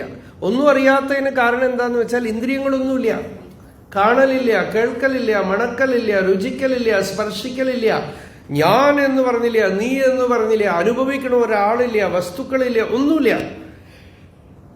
ഇരിക്കണ ഇരുപ്പ് താൻ മാത്രമായി സുഖമായിട്ടിരുന്നു. ഇതിങ്ങനെ എടുത്താൽ നിങ്ങൾ ഇപ്പൊ സത്യം അറിയും. ഇപ്പൊ കേട്ടുകൊണ്ടിരിക്കുമ്പോ ഇവിടുന്ന് പുറത്തു പോകുമ്പോ നിങ്ങള് സത്യദർശനത്തിന്റെ പ്രകാശം ഏന്തി പോകും. അത്രയേ ഉള്ളൂ കാര്യം. നമ്മൾ മാത്രമായിട്ടിരിക്കുന്ന സുഷുപ്തിയിൽ സത്താമാത്രമായി ഉപാധികളൊന്നുമില്ലാതെ, ഇന്ദ്രിയങ്ങളോ ഞാൻ നീ എന്നുള്ള ചിത്തവൃത്തികളൊന്നുമില്ലാതെ ഇരിക്കുമ്പോൾ എല്ലാവരും ആത്മാവായിട്ടാണ് ഇരിക്കുന്നത്. എത്ര കഞ്ചന കാമം കാമയതേന കഞ്ചന സ്വപ്നം പശ്യതി തത് സുഷുപ്തം സുഷുപ്തസ്ഥാന ഏകീഭൂത പ്രജ്ഞാനഘന ഏവ ഹ്യാനന്ദമയോ ആനന്ദമുഖ് ചേതോമുഖ പ്രാജ്ഞസ്തൃതീയഃ പാദഃ ഏഷ സർവേശ്വരഃ ഏഷ സർവജ്ഞഃ ഏഷോന്തര്യാമി ഏഷ യോനിഃ സർവസ്യ പ്രഭവാപ്യയോ ഹി ഭൂതാനാം. അവിടെ ഒരു കാമനയില്ല, ഒന്നും ചിന്തിക്കുന്നില്ല. അവിടെ എന്തുണ്ടോ ഏഷ സർവേശ്വരഃ സർവജ്ഞഃ അന്തര്യാമി, ഈശ്വരനാണ് അവിടെ എന്നാണ്, ആത്മാവാണ്. ഒന്ന് ഓർത്തു നോക്കൂ. ദിവസം രാത്രി ഉറങ്ങാൻ പോകുമ്പോൾ നമ്മൾ ഭഗവാനുമായിട്ട് ഐക്യം പ്രാപിക്കുകയാണ്. എഴുന്നേറ്റ് വരുമ്പോൾ അവിടെ നിന്നാണ് വരുന്നത് എന്നാണ് ഉപനിഷത്ത് പറയുന്നത്. അപ്പോൾ നമുക്ക് എന്തുകൊണ്ട് അറിഞ്ഞില്ല? അതുമാത്രമേ ഉള്ളൂ ദോഷം. അറിഞ്ഞില്ല എന്നുള്ള ദോഷം മാത്രമേ ഉള്ളൂ എന്നാണ്. അറിയാനാണ് ശ്രവണ മനന നിധിധ്യാസനങ്ങളൊക്കെ ചെയ്യുന്നത്. ഹിരണ്യനിധിസ്ഥാനം എന്നാണ് പറയുന്നത്. അതിന് പ്രതിദിനം സ്വർണം കുഴിച്ചിട്ട സ്ഥലത്തിന്റെ മേലെ ഇരുന്നിട്ട് പിച്ചെടുക്കണ പോലെയാണ് നമ്മളുടെ കാര്യം എന്നാണ്. ദിവസം അതിന്റെ ഉള്ളിലേക്ക് പോകുന്നു, പുറത്തു വരുന്നു, ഉള്ളിൽ പോകുന്നു, പുറത്തു വരുന്നു. അഹരഹർ ഗച്ഛന്തീന വിദുഹു. പ്രതിദിനം ഉള്ളിൽ പോയി പുറത്തു വരുന്നു, അറിഞ്ഞില്ല. അറിയാനാണ് ഈ ഗുരുവാക്യ ശ്രവണ മനന നിധിധ്യാസനങ്ങളൊക്കെ. എന്തിനാണ്? നമ്മളുടെ ഉള്ളില് ഇപ്പൊ തന്നെ ശാശ്വതമായിട്ട് പ്രകാശിച്ചിരിക്കുന്ന സത്യം എന്തെന്ന് അറിയാനാണ്. അറിവിന്റെ ഒറ്റ കുറവേ ഉള്ളൂ. അപ്പൊ അറിവിന്റെ ഉള്ളില് പ്രകാശം ഉള്ളില് എടുത്ത് ബുദ്ധി അങ്ങനെ തിളങ്ങിക്കഴിഞ്ഞാലുണ്ടല്ലോ, ജാഗ്രതത്തിലും സ്വപ്നത്തിലും സുഷുപ്തിയിലും 3 അവസ്ഥകളിലും സാക്ഷാത്തായിട്ട് പരമവസ്തു പ്രകാശിച്ചുകൊണ്ടിരിക്കണമെന്ന് കാണും. ഇതിപ്പോ നിങ്ങൾക്ക് മനസ്സിലായിട്ടില്ലെങ്കിൽ കുഴപ്പമൊന്നുമില്ല, കേട്ടോളൂ. മനസ്സിലാവണമെന്നൊന്നുമില്ല. മനസ്സിലായതൊക്കെ ഇപ്പൊ എന്ത് പ്രയോജനപ്പെട്ടു? ഇതിങ്ങനെ ഉള്ളിൽ പോട്ടെ. അങ്ങനെ അപ്പോ അതാണ് അർക്കാനനാദി വെളിവൊക്കെ ഗ്രഹിക്കുമൊരു കണ്ണിനു കണ്ണ് മനമാകുന്ന കണ്ണ്, അതിന് കണ്ണായിരുന്ന പൊരുൾ. മനസ്സിനും കണ്ണ് എന്ന് വെച്ചാൽ മനസ്സും അടങ്ങുന്ന ഹൃദയസ്ഥാനത്ത് ഏത് താനായി തനിക്ക് മറ്റൊരു കണ്ണില്ലാതെ വിളങ്ങുന്നു. പ്രജ്ഞാനേത്രോ വൈ ലോക, പ്രജ്ഞയാകുന്ന നേത്രത്തോടുകൂടെ വിളങ്ങുന്നു എന്നാണ്. എന്ന് വെച്ചാൽ ചൈതന്യമാകുന്ന കണ്ണോടുകൂടെ വേറൊരു കണ്ണ് വേണ്ട അതിന്. അവിടെ താനേ തനിക്ക് കണ്ണാണ്. കണ്ണിക്ക് കണ്ണായി കണ്ണിன்றി കാണുനെ കാണുവത് എവർ പാർ അരുണാചല. ഈ ഒരു ആശയം 2 പാട്ടില് മഹർഷി പറയുന്നുണ്ട്. അക്ഷരമണമാലയിൽ പറഞ്ഞു, കണ്ണിന് കണ്ണായി പുറത്തൊരു കണ്ണില്ലാതെ തന്നെ കാണുകയാണ്. അങ്ങനെയുള്ള ആ ചൈതന്യ വസ്തു വിണ്ണാദിയ വിളക്കും കണ്ണാദിയ പൊറിക്കും കണ്ണാം മനക്കണ്ണുക്കും കണ്ണാം മനവിണ്ണുക്കും விண்ணாய் வேறு ஒரு பொருள் எண்ணாதிருந்தபடி உள்நாடு உளத்து ஒளிரும் அண்ணாமலை என் ஆத்மா കാണുമേ അരുളും വേണുമേ അൻപ് പൂണുമേ. വിണ്ണാദിയ വിളക്കും ആകാശാദികളെ ഒക്കെ കാണുക. അങ്ങനെയുള്ള ഈ കണ്ണ്, ആ കണ്ണിന് കണ്ണ്. മനക്കണ്ണുക്കും കണ്ണായി, മനസ്സാകുന്ന കണ്ണിനും കണ്ണായിട്ട് ഒരു പൊരുൾ വേറെ എണ്ണാതിരുന്നപടി, അത് തന്നിൽ നിന്ന് അന്യമാണെന്ന് കരുതരുത്, തന്റെ തന്നെ സ്വരൂപമാണെന്ന് അറിഞ്ഞ് ഉൾനാടുളത്ത് ഒളിരും അണ്ണാമലൈ. ഈ അരുണാചലം നിങ്ങൾ മെനക്കെട്ട് കാറ് പിടിച്ചു പോകുമൊന്നും വേണ്ടാന്നാണ്. ഉൾനാടുളത്ത് ഒളിരും, അന്തർമുഖമായി ചിത്തം ഉള്ളിൽ തിരിഞ്ഞു നോക്കിയാൽ അവിടെ വിളങ്ങി നിൽക്കുന്ന ജ്യോതി, തേജോമയമായ ലിംഗം ആത്മാ, അത് ആത്മാവാണ്. കാണുമേ, ഒന്ന് കാണൂ. എങ്ങനെ കാണാം? അരുളും വേണുമേ, എനിക്ക് കൃപ വേണമല്ലോ, എന്നാലേ മനസ്സങ്ങനെ അന്തർമുഖമാവുള്ളൂ. അൻപ് പൂണുമേ, ഭക്തി ചെയ്യുന്നു. ഭക്തി ചെയ്താൽ കൃപ വരും. കൃപ വന്നാൽ അന്തർമുഖത സിദ്ധിക്കും. അന്തർമുഖ സിദ്ധിച്ചാൽ ഈ കണ്ണിനു കണ്ണു മനമാകുന്ന കണ്ണതിനു കണ്ണായിരുന്ന പൊരുൾ താൻ എന്നുറയ്ക്കുമണവ് ആനന്ദം. ആ ആനന്ദം വരും. എല്ലാത്തിനും കണ്ണായിട്ടുള്ള ആ കണ്ണ്. നമ്മളൊക്കെ ഒരു പാട്ടൊക്കെ ഉണ്ടല്ലോ, കണ്ണിനു കണ്ണായ കണ്ണാന്നൊക്കെ പാടും അല്ലേ? അപ്പൊ അത് വാസ്തവമാണത്. അതുകൊണ്ടാണ് കണ്ണെന്ന് പറയണത്. ആത്മാ, ശുദ്ധ ചൈതന്യം. പശ്യന്തോപിന പശ്യന്തി പശ്യന്തം പരമേശ്വരം. ഇത് ഭാഗവതത്തിലുള്ള വരിയാണ്. പശ്യന്തഃ അപി ന പശ്യന്തി പശ്യന്തം പരമേശ്വരം. കാണുന്നുണ്ടെങ്കിലും കാണുന്നവനെ കാണുന്നില്ല എന്ന്. ചക്ഷുഷക്ഷുഹു ശ്രോത്രസ്യ ശ്രോത്രം മനസോ മനോയത് സൗ വാചോഹ വാചം സൗ പ്രാണസ്യ പ്രാണഃ. എല്ലാത്തിനും പ്രാണനും കണ്ണിനു കണ്ണും മനസ്സിനു മനസ്സും ഒക്കെ ആയിട്ടുള്ള ആ ആദിമതത്വം, ആ പുരാണ തത്വത്തിനെ തൻ്റെ ഉള്ളിൽ കാണുമ്പോൾ, ആത്മാവിനെ അറിയുമ്പോൾ, ശുദ്ധ ചൈതന്യത്തിനെ അറിയുമ്പോൾ ആനന്ദമെന്തു ഹരിനാരായണായ നമ. ഭഗവാനെ എന്തൊരു ആനന്ദമാണ്. എന്തേ ആനന്ദം എന്ന് വെച്ചാൽ ഇനിയൊന്നും പുറത്തൊന്നും അന്വേഷിക്കാനില്ല, ഒന്നും നേടിയെടുക്കാനില്ല, ഒന്നും കാണാനില്ല, ഒരു മെനക്കെടില്ല. ടിക്കറ്റ് എടുക്കണ്ട, ക്യൂ നിൽക്കണ്ട, യാതൊരു ബുദ്ധിമുട്ടില്ല. ആത്മാവായ ദേവനെ കാണാൻ ഒരു ബുദ്ധിമുട്ടില്ല, കാശൊന്നും ചെലവില്ല.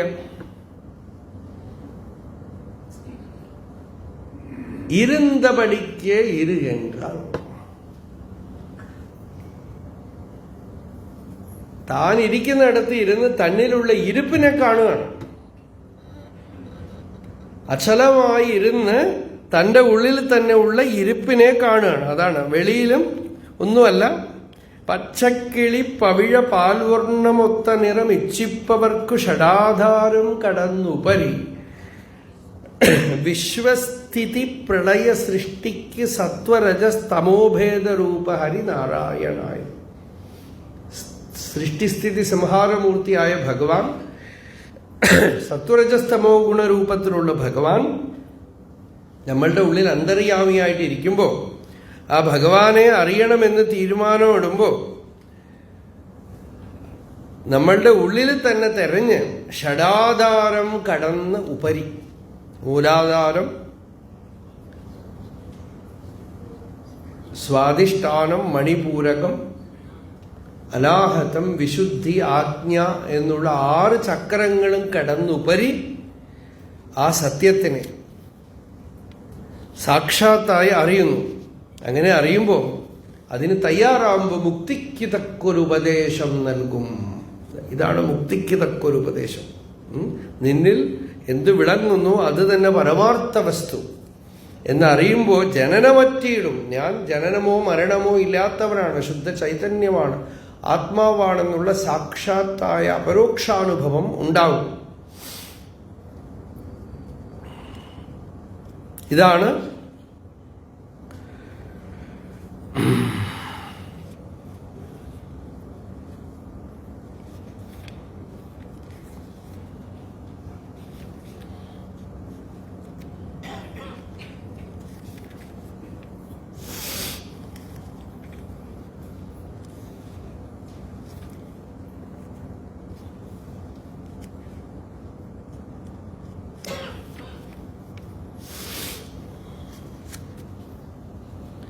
ഈ സത്യം അറിയാനായിട്ട്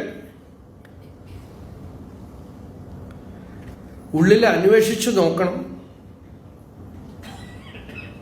ഠായങ്ങൾ ഗീതം ഇവ നാദപ്രയോഗം ഉടൻ അനേക ശ്രുതിങ്കൽ ഏകശ്രുതിങ്കൽ ഒരു മിന്നൽ കണക്കെയും ഇത് ഏകാക്ഷരത്തിൽ ഒരുമിക്കുന്ന പോലെയും ഇത് ആകാശ സൂക്ഷ്മതനു നാരായണായ നമ. ആകാശ സൂക്ഷ്മതനു, വിണ്ണുരു. ഭഗവാൻ രമണ മഹർഷി പറഞ്ഞു വിണ്ണുരു. വിണ്ണുരു എന്ന് വെച്ചാൽ ആകാശ പോലെ അതീവ സൂക്ഷ്മമായിട്ടുള്ള നുണ്ണുരു. നുണ്ണുരു എന്ന് വെച്ചാൽ സൂക്ഷ്മം, അതീവ സൂക്ഷ്മം. വിണ്ണുരു ഉനയാൻ നുണ്ണുരു നന്നിട എണ്ണലൈ ഇരും എന്ന് അരുണാചല. ഠായങ്ങൾ, സംഗീതത്തിലെ ഗമകങ്ങൾ, ഇതൊക്കെ ഈ ഠകാരം വരാൻ വേണ്ടിയിട്ട് പ്രയോഗം ചെയ്തതാണ്. ഗീതമിവ, രാഗം തന്നെ ആയിരിക്കുന്നത് പോലെയും നാദപ്രയോഗം, വിവിധ തരത്തിലുള്ള നാദങ്ങളുടെ പ്രയോഗം ഏകശ്രുതിങ്കൽ, ഒരേ സ്വരത്തില് ഒരുമിക്കുന്ന പോലെ. ഇപ്പൊ സംഗീതത്തില് പാട്ട് മാറും, താളം മാറും, പല മൃദംഗവും മറ്റു പല വാദ്യങ്ങളും ഒക്കെ വായിക്കുമ്പോൾ എല്ലാത്തിനും പുറകിൽ ഒരു ശ്രുതി ഉണ്ട്. ആ ശ്രുതി ഒരേപോലെ പുറകെ നിൽക്കണം. അപ്പൊ ആ ശ്രുതി തെറ്റിക്കഴിഞ്ഞാൽ സംഗീതം ആകെപ്പാടെ കൊളാവും. അതുകൊണ്ട് ശ്രുതിർ മാതാ ലയഃ പിത എന്നാണ്. ആ ശ്രുതിയാണ് മുഖ്യം. അപ്പൊ ശ്രുതിയില് ശ്രദ്ധ വരണം. അതുപോലെ നമ്മളുടെ ശരീരത്തിലുള്ള കർമ്മങ്ങൾ മാറും, മനസ്സിലുള്ള ചിത്തവൃത്തികൾ മാറും, ഉറക്കം മുതലായിട്ടുള്ളതൊക്കെ കാരുടെ ശരീരത്തിൽ ഉണ്ടാവും. ഇതൊക്കെ ഉണ്ടാവുമ്പോഴും ഇതിന് പുറകിൽ മാറാതെ നിൽക്കുന്ന ഒരു ഏകശ്രുതി ഉണ്ട്. ഞാൻ ഞാൻ ഞാൻ എന്ന അനുഭവ രൂപത്തിൽ ഉള്ളിൽ ഒരു സ്പന്ദനമുണ്ട് എല്ലാവരുടെ ഉള്ളിലും.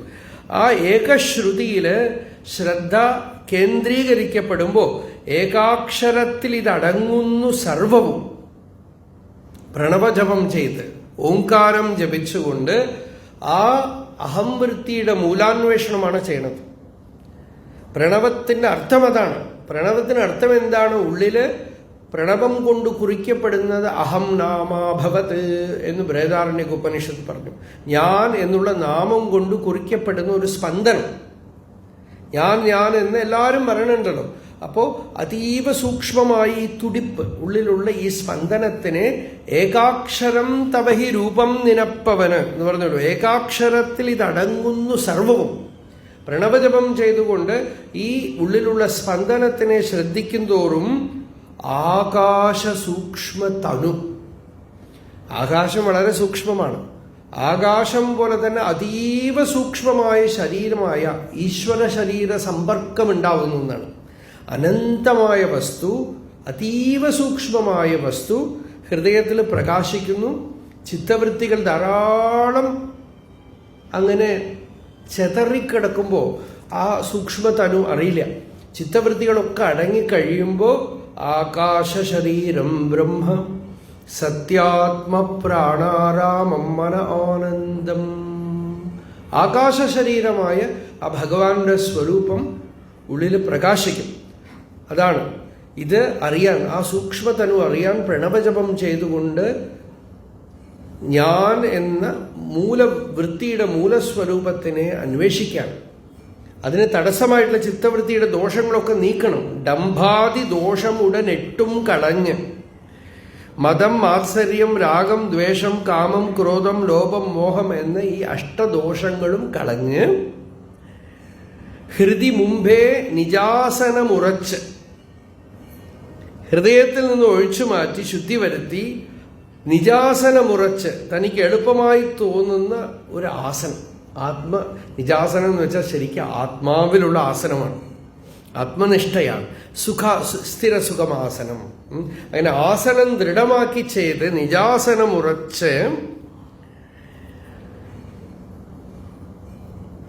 നിജാസനമുറച്ച് ഏകനാടിയുടെ കമ്പം കളഞ്ഞ്. നോക്കൂ, ഒരു കുഴല്, ആ കുഴലിന്റെ ഉള്ളില് കമ്പം, ആ കമ്പം ഇങ്ങനെ കളയുന്ന പോലെ ഈ ഇട പിങ്കള എന്നുള്ള രണ്ട് നാഡികളും നിരന്തരം പ്രവർത്തിച്ചുകൊണ്ടിരിക്കേണ്ടത് നമ്മളുടെ ഉള്ളിൽ. സുഷുമ്ന എന്ന നാഡി പൊതുവെ സത്സംഗത്തിൽ ഉദ്യമിച്ചു അധ്യാത്മകാര്യങ്ങളൊക്കെ ചെയ്യുമ്പോൾ ഈ മൂലാധാരത്തിൽ നിന്നും ഏകദേശം അനാഹത ചക്രം വരയ്ക്ക് ആ റോഡ് ഇത്തിരി ട്രാഫിക് ജാം ഇല്ലാതാവും. അത് കഴിഞ്ഞിട്ടുള്ള കാര്യമുണ്ടല്ലോ, അവിടെ അത്ര എളുപ്പമല്ല. അതുകൊണ്ടാണ് ഉപനിഷത്തൊക്കെ ഹൃദയത്തിൽ നിന്ന് ശിരസിലേക്കുള്ള വഴി പറയണത്. ഇതൊക്കെ വളരെ വളരെ സൂക്ഷ്മ വിഷയങ്ങളാണ്. നമ്മളൊക്കെ ഉള്ളിലുള്ള കാമനകള്, ആഗ്രഹങ്ങള്, പലവിധ കൽപ്പനകളൊക്കെ വരുമ്പോൾ ഈ നാഡിയൊക്കെ അടഞ്ഞു പോകും. ഇതൊക്കെ ഉള്ളിൽ അടഞ്ഞു പോകും. പ്രാണൻ കട്ടിപിടിക്കും. ഉള്ളിൽ വാസനകൾ ഘനം ഭവിക്കും. ഇപ്പൊ ഒരു പ്ലംബർ വന്നിട്ട് പൈപ്പ് ലൈനൊക്കെ ശരിയാക്കണ പോലെ എന്തൊക്കെയോ ഉള്ളിൽ കടന്ന് നിൽക്കും. പെരിച്ചാഴി തുണിയൊക്കെ കൊണ്ടുപോയി അതിനകത്ത് വെക്കുന്ന പോലെ നമ്മളുടെ ഉള്ളിലും ഈ പ്രാണൻ ഒരുപാട് പ്രതിബന്ധങ്ങൾ ഉണ്ടാക്കും. പ്രാണൻ പലവിധ കാമനകൾ കൊണ്ടും ആഗ്രഹങ്ങൾ കൊണ്ടും വാസനകൾ കൊണ്ടും അറ്റാച്ച്മെന്റും ഒക്കെ കെട്ടിക്കിടക്കും. അപ്പൊ അതൊക്കെ പോയി ഹൃദയസ്ഥാനത്തിലുള്ള ഈ സുഷുമ്നാ നാഡിയുടെ കമ്പം കളഞ്ഞ്, എന്നുവെച്ചാൽ അവിടെയുള്ള ആ പ്രതിബന്ധത്തിനെ നീക്കിക്കൊണ്ട് നിലയാറും കടപ്പതിന് മൂലാധാരാദി സഹസ്രാരാന്തം, മൂലാധാരത്തിൽ തുടങ്ങി സഹസ്രാര പര്യന്തം. മൂലാധാരം, സ്വാധിഷ്ഠാനം, മണിപൂരകം എന്ന 3 ചക്രത്തിലെ ശാപ്പാട്, കാമോപഭോഗം, സർവൈവൽ, അവനവൻ്റെ ജീവിക്കാനുള്ള ആഗ്രഹം, അതിനുവേണ്ട ഭയം, ആഹാര നിദ്ര ഭയ മൈഥുനം ച, ഇതൊക്കെയാണ് സാമാന്യം. ഉറങ്ങുക, ഉണ്ണുക, ഭോഗം അനുഭവിക്കുക, നമ്മൾക്ക് വേണ്ട രക്ഷയൊക്കെ നോക്കുക. ഇതൊക്കെ എല്ലാവരും ചെയ്യുന്നത് ഈ 3 ചക്രങ്ങളിൽ പ്രവൃത്തി നടക്കും. പതുക്കെ അങ്ങോട്ട് ഹൃദയസ്ഥാനത്തിലേക്ക് ഒന്ന് എത്തി നോക്കുമ്പോഴാണ് നമ്മളൊക്കെ സത്സംഗത്തിനൊക്കെ വന്നിരിക്കുന്നതും അവിടെ തെളിയും തോറും കുറച്ച് കുറച്ച് മനസ്സിലാവുന്നതും ഗുരുദർശനം ഉണ്ടാവുന്നതും ശാസ്ത്രത്തിന്റെ മർമ്മം അറിയണതും ഒക്കെ ഈ അനാഹത ചക്രത്തിൽ തൊട്ട് തുടങ്ങിയിട്ടാണ്. അവിടുന്നാണ് സത്സംഗത്തിലേക്ക് ഒരു പ്രവേശനം, അധ്യാത്മത്തിലൊരു രുചി, ഇതൊക്കെ അവിടുന്നാണ് വരുന്നത്. നമ്മൾ വിചാരിക്കണ പോലെ ഇങ്ങനെ ഒറ്റ അടിക്ക് ഈ പാമ്പ് മുകളിൽ പോക്കല്ല. അങ്ങനെയുണ്ട്. പക്ഷെ അങ്ങനെ പോകുന്നതിന് മുമ്പ് പലവട്ടം ഇത് യാത്ര ചെയ്യും. ഈ പ്രാണശക്തി, അപ്പൊ ഹൃദയസ്ഥാനത്തിൽ എത്തുമ്പോൾ തന്നെ സത്സംഗത്തിലെ രുചി, ഗുരു മഹാത്മാക്കളെ കാണുമ്പോൾ നമുക്കൊരു ഇൻറ്റ്യൂഷൻ പ്രവർത്തിക്കുന്നു, അവരെ കണ്ടാൽ അറിയുന്നു, ഇങ്ങനെയൊക്കെയുള്ള അലൗകികാനുഭവങ്ങൾ ഉണ്ടായി തുടങ്ങും. പിന്നെ അവിടുന്ന് വിശുദ്ധി ചക്രത്തിലേക്ക് വളരെ വലിയ വിഷമാണ്. അത് അവിടുന്ന് അങ്ങടേക്ക് ഇവൻ എത്ര കണ്ട് ത്യാഗം ചെയ്യുന്നു, എത്ര കണ്ട് ഇവൻ ത്യാഗിയാവുന്നു, അത്ര കണ്ട് ആ മഹാശക്തി പ്രവർത്തിക്കും. ആ വിശുദ്ധിയിൽ നിന്ന് ആജ്ഞാചക്രത്തിലേക്ക് ഈശ്വരന്റെ കൃപയുടെ മണ്ഡലമാണ്. അവിടെ വ്യക്തിത്വം നിശേഷം അസ്തമിച്ചുപോയി. വ്യക്തിത്വം നിശേഷം അസ്തമിച്ചുപോയി. ആജ്ഞാചക്രത്തിലേക്കും അവിടുന്ന് സഹസ്രാരത്തിലേക്കും ഒക്കെ അത് ഭഗവാന്റെ അനുഗ്രഹ മണ്ഡലങ്ങളാണ് ഇതൊക്കെ. ആ തത ഉദഗാദ് അനന്ത തപധാമ ശിരഃ പരമം പുനരേത്സമേത്യന പതന്തി കൃതാന്തമുഖേ. അതിനുശേഷം അവന് വീണ്ടും ഈ ജനനമരണാദി ദോഷങ്ങളില്ല. ഡംഭാദി ദോഷമുടൻ എട്ടും കളഞ്ഞു ഹൃതി മുമ്പേ നിജാസനമുറച്ച് ഏകനാടിയുടെ കമ്പം കളഞ്ഞ് നിലയാറും കടപ്പതിന് തുമ്പങ്ങൾ തീർക്ക ഹരിനാരായണായ നമ. അതോടുകൂടെ അവിടെയുള്ള തുன்பങ്ങളൊക്കെ തീരും, ഇവന്റെ ദുഃഖങ്ങളൊക്കെ തീരും, പരമശാന്തി ഉണ്ടാവും. ഇതൊക്കെ ഇവിടെ യോഗമാർഗത്തിനെയും ഈ ജ്ഞാനത്തോടു കൂടെ പറഞ്ഞു. ഇതാണ്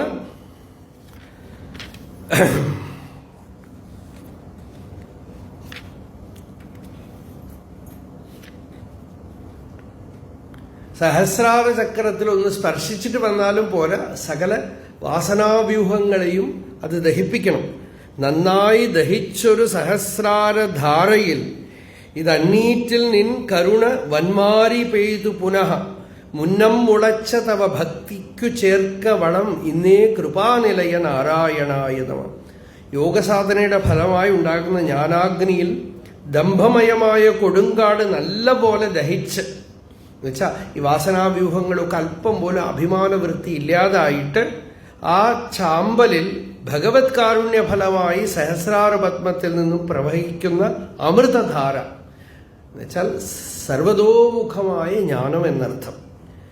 അമൃതധാരയാകുന്ന വലിയ മഴ പെയ്ത് പണ്ടേ തന്നെ മുളച്ചു വന്നിട്ടുള്ള ഭഗവത് ഭക്തിക്ക് വീണ്ടും വളം ചേർത്തരുളേണമേ. ഇനിയുള്ള പ്രാരബ്ധ ജീവിതകാലം മുഴുവൻ ആ ഭഗവത് ഭക്തിക്ക് വളമായിട്ട് തീരുകയാണെന്നാണ് ആ അനുഭൂതി. അങ്ങനെ കാരുണ്യനിധിയായ നാരായണ, അങ്ങനെ എനിക്ക് കൃപാനിലയ അനുഗ്രഹം ചെയ്യൂ എന്നാണ് പ്രാർത്ഥന. ഇത്രയൊക്കെ പറഞ്ഞ് നമ്മൾ ഈ ഒരു അത്യദ്ഭുതമായ ഈ കൃതിയെ ഓർക്കണം.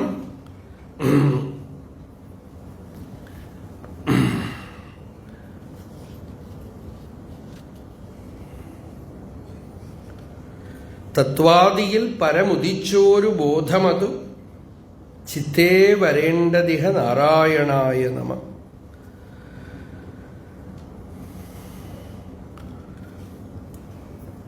ഈ കൃതി പൂർത്തിയാക്കുമ്പോൾ എഴുത്തച്ഛൻ പറഞ്ഞു, മതമത്സരാദികൾ മനസ്സിൽ തൊടാതെ ജനം ഇതുകൊണ്ട് വാഴ്ത്തുക, നമുക്കും ഗതിക്കു വഴി ഇതു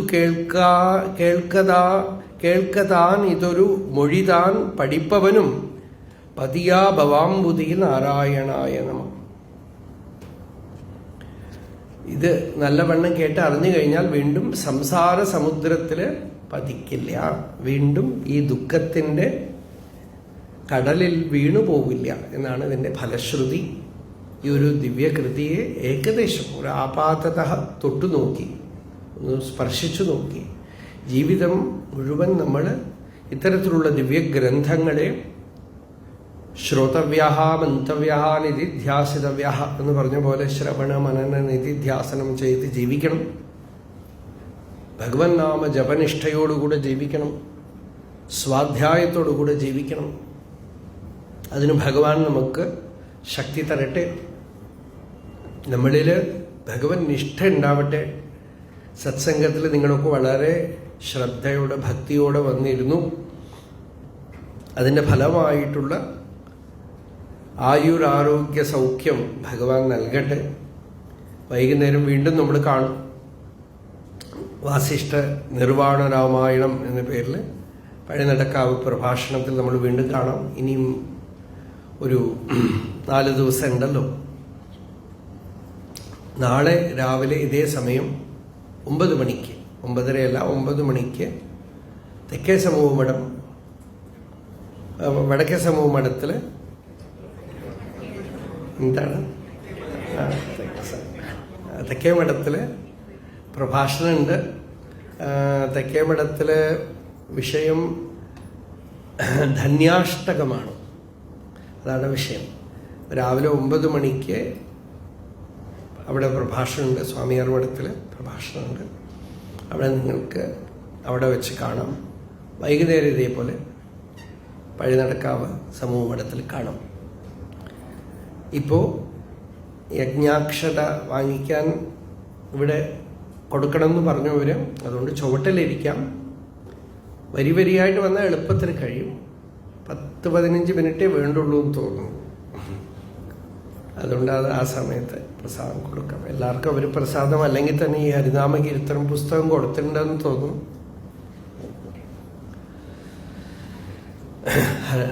നാരായണായ നമ നാരായണായ നമ നാരായണായ നമ നാരായണായ നമ നാരായണായ നമ നാരായണായ നമ നാരായണായ നമ നാരായണായ നമ. ഭഗവത്ഗീത നമ്മളുടെ ഇംഗ്ലീഷ് വ്യാഖ്യാനം, കമൻട്രി പുസ്തകം ഇവിടെ ലഭ്യമാണ്. അതുപോലെ തന്നെ മലയാളത്തിൽ പുതിയതായിട്ട് വന്നിട്ടുള്ള ശിവാനന്ദ ലഹരി വ്യാഖ്യാനം, അതും ഈ പുസ്തകങ്ങളുടെ കൂടെ ഉണ്ട്. മറ്റു പുസ്തകങ്ങൾ ആത്മതീർത്ഥമൊക്കെ എല്ലാവർക്കും അറിയാം. ശങ്കരാചാര്യരുടെ ജീവിതവും ഉപദേശവും അടങ്ങുന്ന ഒരു വളരെ അലൗകികമായ ഒരു ഗ്രന്ഥം. ഒരുപാട് ഭാഷകളിൽ അത് വന്നിട്ടുണ്ട്. അത് പലർക്കും അല്ലെങ്കിൽ തന്നെ അറിയുന്ന കാര്യമാണത്.